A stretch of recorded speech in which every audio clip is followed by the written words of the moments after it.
জিনিসটি কেনার দরকার ছিল না, কিন্তু মনের শান্তির দরকার ছিল। আসলে নিজের ছোট্ট একটি শখ পূরণ করার জন্য আজকে চলে গিয়েছিলাম ফার্নিচার শপে। তো এই ফার্নিচারগুলো টিকটকে ভাইরাল একটি ফার্নিচার সেট। আসলে টিকটক থেকে আমি মূলত তাদের অ্যাড্রেস নিয়ে চলে গিয়েছিলাম তাদের শপে। যাওয়ার পরে যে ড্রেসিং টেবিলটি আমি দেখতেছিলাম, লাইট অন করে অফ করে দেখতেছিলাম, অনেক ভালো লাগতেছিল। এই ফার্নিচারগুলো আসলে ইউনিক টাইপের, আমার কাছে অনেক ভালো লাগে। তো ভালো লাগার কারণে আমি তাদের শপে চলে গিয়েছিলাম। আসলে আমি দেখতে গিয়েছিলাম কীরকম এই ফার্নিচার সেটগুলো।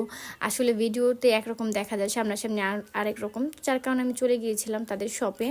আসলে এটা পুরো একটি বেডরুম সেট। আপনারা চাইলে আপনাদের মন মতো করে ডিজাইন দিয়ে অর্ডার করে বানাতে পারবেন। তো এই সেটটি একটি আপু অর্ডার করেছিল। এটা পুরো একটি বেডরুম সেট। একটি বেডরুমে যা যা লাগবে সব কিছুই আপু অর্ডার করেছিল। আসলে এটার সাথে সব কিছুই আছে।